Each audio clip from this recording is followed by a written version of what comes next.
Hai, akkam jirtu nageenyi isiniif haa ta'u jirtu ani nagaa kooti galata waaqayyo. Jira kun har'a ga'ee ani waaqayyoon haa eebbifamuun isiniin jedha. Asumaanii chaanaala kofaaraa warri taatan seenaa subscribe godha. Isiniin jechuu barbaada har'a waan laman qabadhee dhufee isin gara keessanii innis tokko waa'eedhuma yuutuubii koodite jechuudha. Kanaaf wantoonni lamaan kun waan seetanii viidiyoo kana jechuudha share gootu namaaf. Maaliifi kun viidiyoon kun akka waan Saamu'eeliif yookiin immoo Ameeniif kennaa kennitanii dhuftan amma haala jirtu miti akkasittan fudhadha jechuudha. Maal gootu seetanii nama ofii keessanii yeroo laaltan nama shaniif sim jettanii karaa imoo karaa waatsaappii haa ta'u share gootuuf jechuudha. Share nama gootan sana keessa namni tokko subscribe yoona godhe achumaanis viidiyoo laalee faayidaa qaba waan ta'eef isin immoo akka waan ana heebbisu Ameeniif waa fiddanii dhuftan itti ilaalama innichi jechuudha. So subscribe godhaa share godhaa jechuu barbaadanii dirqama keessanii dirqama lammummaati. Share godhaa maali akka ta'e hin beeku. Eenyuun yeroo baay'ee sagalee na jalaa balleessaa viidiyoo waan san beeku yeroon gadi dhiisee sagalee jalaa balleessa jechuudha. Seera yuutuubii hin beeku wanta addaan jiru sagalee kootiin alaa tarii daa'imti sagalee na jalaa galchite hin beeku malee jechuudha. Viidiyoo lamaan kana riikarditti gochaan jira isa kana jechuudha. Asiin dhiifama isiniin jechuu barbaada sagalee isa duwwaadhaa fi komantiis ilaalaatu jira garuu homaayyuu waansa baruu hin dandeenye. Anyways akkasiin isiniin jedha namoota shaniif viidiyoo kana yeroo ilaaltan share godhaa jechuudha.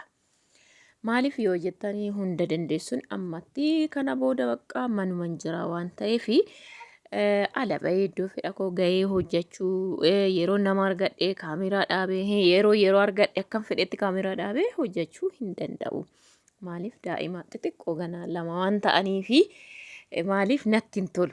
Otollee waan amma ganaa jechuudha booda rigiinaa guddachaa dhufan rakkoo qabu namatti kennanii minaamin hin baama waan ta'eef hin hojjetama.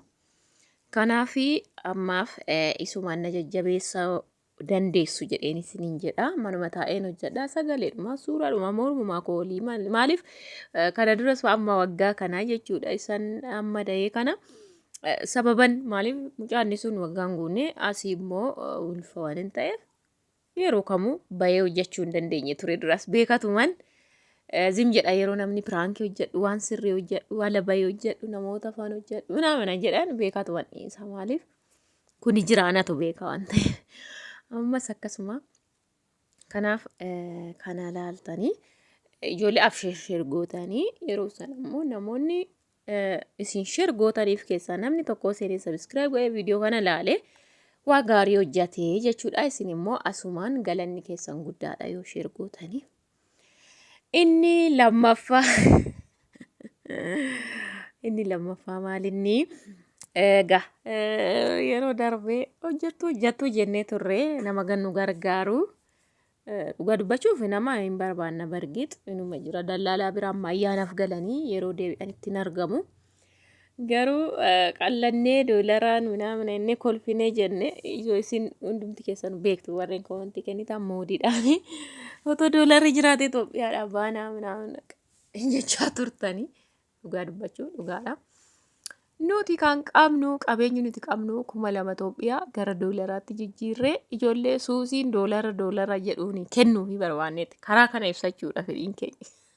Kanaaf akkas jenne dhugaa dubbachuuf ijoollee ammuma hojii hin beekne ammuma ogummaa hin qabne ammuma gana hojjetanii isteeppii sissifkataman tirreen birrii guddaa barbaadu utaalu hin jiraatu namni tokko otoo hin tarkaanfatin utaala akkasiif deemu jechuudha. Dhugaa dubbachuuf amma Finfinneellee namni qabu 5,000, 4,000, 3,000, 2,000 hin galfata namni jechuudha. 7,000 galfachuus danda'a. Garuu naannoo keenyatti amma moo guddate hamma reefu ta'ennu 2,000 namni 1,000 jammaraa 1,500 kanuma kaffalaa turan hamma jechuudha. Kanaaf isuma kana ibsachuu barbaanneeti.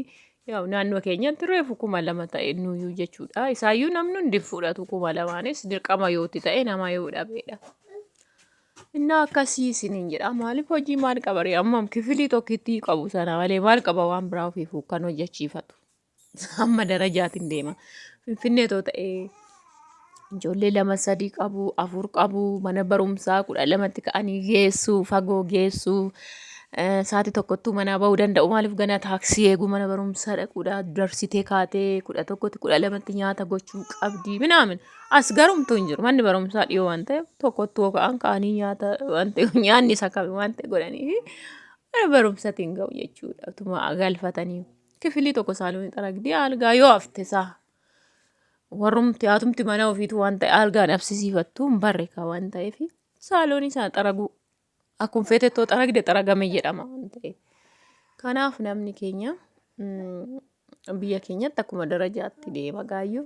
Isaaf isiniin jennee nuti ammas 2,000 namni doolaraan fudhachuu barbaadu rakkoo qabu. Kan inni biyya duraanii tokko galchee nan qaba. Innaa akkasiin isiniin jechuu barbaada. Kanuma isinii ibsu barbaadeen viidiyoo kana garuu sheer godhaatii wal biraan nuuf ga'aatii walaa jajjabeessinuu waan hojjannus waan an hojjedhus natti himaa yaalaa wal jajjabeessaa yaada gaarii walii barreessaa haa deemnuun isiniin jedhaa. Akkasuma manuma taa'ee maal akkan hojjedhus yaa hin danda'amannis kana bara garuu yeroo yaaddanitti waraabbachuu hin dandeessanii viidiyoo. Yeroo baqana waraabbattanii kaatan sagaleen hin galaa. Yuutuubiin immoo ulaagaa baay'eedha. Daa'ima duuba kaameeratii boochuu hin jaalatu. Maaliif otoo mul'iftee ta'e ookee garuu duuba isaatii yoo sagaleen gale sirrii miti koppiraayitiin hin danda'amu. Sagaleen TV rakkisaa daa'imni biraa taphataa oduu baay'ee rakkisaa waan baay'ee ulaagaa guutan beektu. Daa'ima biratti immoo kaameeraa waraabuun sirumaa baay'ee tokko ulfaatadha jechuudha. Amma viidiyoon kalee gadi dhiisee sagalee daa'ima ishii boochuu gadi dhiisee hin dhaga'ama dhaggeeffadha viidiyoo sana. Garuu kan koo hin cufee jechuudha. Maaliif Fayyisaatti kenneen viidiyoo sana waraabaa ture waan ta'eef isarraa boochi. Garuu kaameeraa duuba waan ta'eef jechuun kaameeratti mul'ataa hin jirtu daa'imti kanaafi jechuudha. Innaa akkasiin isiniin jechuu barbaada. Isin ammuma ta'ee sheer nuu godhaatii laayik godhaa viidiyoo yeroo gadi dhiisuun isiniin jechuu barbaada. Yaada qabdan immoo naa barreessaa. Isiniin jechuu barbaada kan dabarfachuuf ganaa haaraan reekarditti gochaa jira jechuudha. Hin dhaga'amu sagalee waan ta'eef. Kanaaf baay'ee.